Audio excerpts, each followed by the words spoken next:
레프트백이 전진하여 폭을 벌리거나 좌측 8번 자리로 들어가고 라이트백 포로는 세 번째 센터백으로 서며 3백을 형성합니다. 이전과 달리 3백이 좁은 간격을 유지하며 후방에서부터 중앙을 과부하하여 중원을 더욱 효과적으로 활용하기 시작하는데요.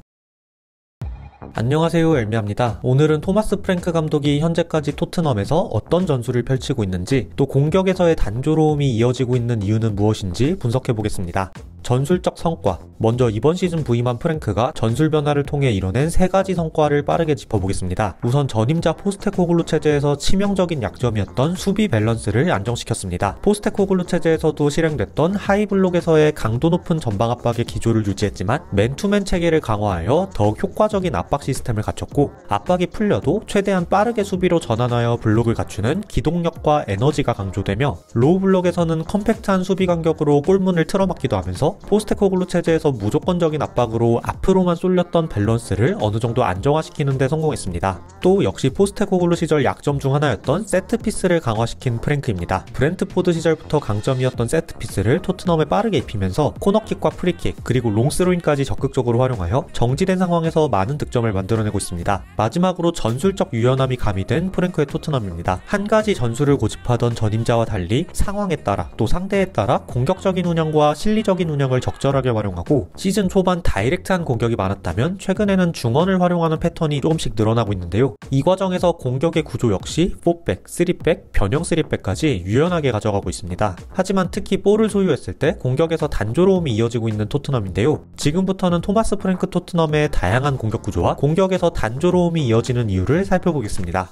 다이렉트 4-2-3-1. 4백을 기반으로 한 다이렉트한 공격 구조는 시즌 초반부터 가장 주된 전술이었습니다. 1차 빌드업 시에는 4-2 구조를 활용합니다. 아직 빌드업의 완성도가 덜한 상태에서 중원을 거치다가 볼을 빼앗기는 리스크를 줄이고, 넓게 퍼진 4백을 통해 상대를 끌어들이며 라인 사이 간격을 벌린 뒤 롱볼과 세컨볼로 벌어진 간격을 한 번에 공략하는 다이렉트한 공격을 펼칩니다. 강인함과 에너지를 통해 경합에서 우위를 점하며 빠르고 강하게 밀고 들어가 찬스를 만들어내거나 상대를 뒤로 밀어내며 위에서부터 공격을 시작하는 효율성을 기반으로 한 공격을 펼치는데요. 그리고 미들서드 이상이 핵심입니다. 많은 팀들이 1차 빌드업 시 4백이 넓게 벌어지는 4-2 빌드업을 활용하지만 미들서드 이상에서는 4백이 좁게 서거나 3백으로 구조를 전환하며 후방에서부터 중앙을 과부하시키면서 이를 통해 중원에서의 수적 우위를 점하며 중원을 활용해 공격을 전개하는 최근의 추세입니다.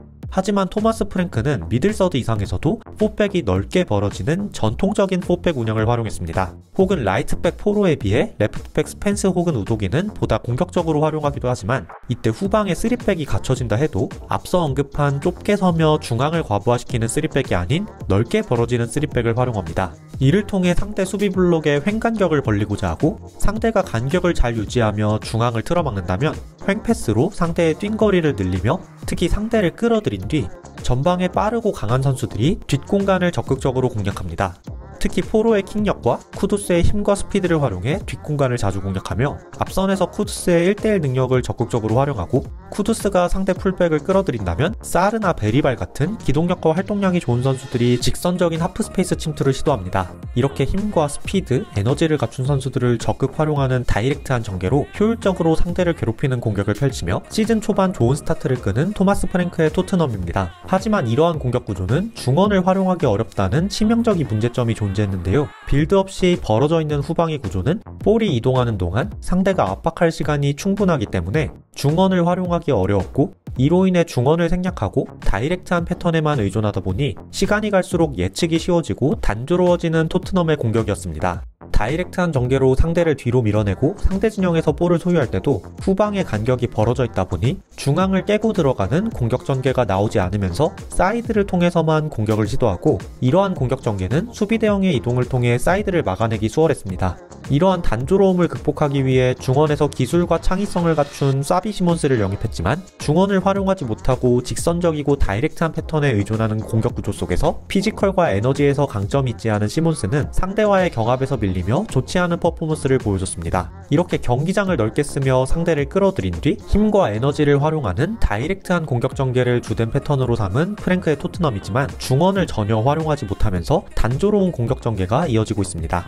실리적 3백. 3백은 토마스 프랭크 체제의 첫 공식전이었던 PSG와의 슈퍼컵에서 가동되며 특히 전반전 PSG를 효과적으로 통제하게 됐습니다. 수비 시 5백으로 후방을 더욱 견고하게 지키면서 볼을 빼앗은 뒤 전방의 힘과 스피드를 통한 역습으로 파리를 괴롭혔고 오픈 플레이 상황을 최소화시키고 단소를 활용한 롱스로잉과 GK의 롱볼로 처리하는 하프라인 프리킥 등 철저하게 세트피스로 파리를 공략하며 이러한 극한의 실리적인 축구를 통해 전반전 2대0 리드를 가져가기도 했습니다. 하지만 3백 시스템은 아직 지공 상황에서의 빌드업 체계가 자리를 잡지 못하며 볼을 소유하는 시간이 너무나도 적었고 결국 동점을 허용하며 승부차기에서 패배하고 말았습니다.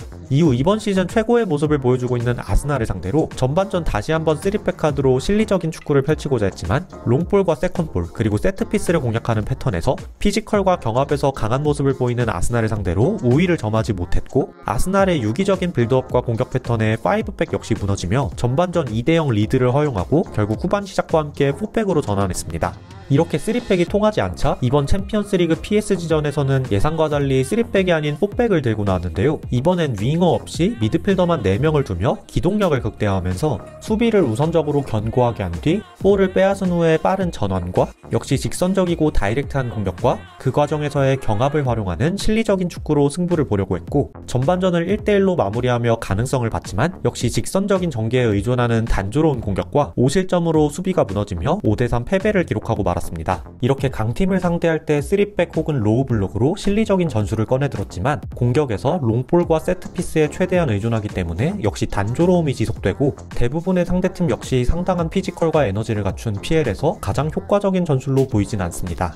3-2-5 중원 활용. 시즌 초반 효과를 봤던 다이렉트한 공격 전개가 단조로워지며 상대에게 막히기 시작하자 최근 에버튼전을 시작으로 코펜하겐, 맨유, 그리고 아스날전 후반전 꺼내든 카드입니다. 1차 빌드업 시에는 여전히 4백이 넓게 벌어지지만 중원을 더욱 적극적으로 활용하기 시작하는데요. 상대를 끌어들인 뒤 중원을 거치는 3자 패스로 수적 우위를 활용하며 빌드업을 시작합니다. 그리고 미들서드 이상에서는 레프트백이 전진하여 폭을 벌리거나 좌측 8번 자리로 들어가고 라이트백 포로는 세 번째 센터백으로 서며 3백을 형성합니다. 이전과 달리 3백이 좁은 간격을 유지하며 후방에서부터 중앙을 과부하하여 중원을 더욱 효과적으로 활용하기 시작하는데요. 이렇게 이전보다 좁아진 3백을 활용해 중원을 더욱 적극적으로 활용하면서 이를 통해 다이렉트한 전개에 의존하는 공격의 단조로움을 줄였고 특히 중원에서 사비 시몬스를 더욱 효과적으로 활용하는 등 긍정적인 요소가 분명히 나타나기 시작했습니다. 사실 프리시즌에서도 어느 정도 테스트가 됐던 전술이고 에버튼, 코펜하겐 같은 상대적 약팀을 상대로는 큰 효과를 봤으나 첼시와 아스날을 상대로는 꺼내들지 못했고 맨유와 아스날에게는 전술이 효과적으로 먹혀들지 않으며 아직까지 보완이 필요한 상황입니다. 꺼내든 지 얼마 되지 않은 카드이기 때문에 앞으로를 지켜볼 필요가 있어 보입니다. 오늘은 이렇게 토마스 프랭크 토트넘의 전술과 문제점까지 짚어봤습니다. 수비 밸런스를 강화하고 전술적 유연성을 가미하고 있지만 단조로운 공격과 이를 해결하기 위한 변화가 지속되고 있는 현재 토마스 프랭크는 해결책을 제시하여 팀을 더 높은 위치로 이끌 수 있을까요? 오늘 영상은 여기까지입니다. 시청해주셔서 감사합니다.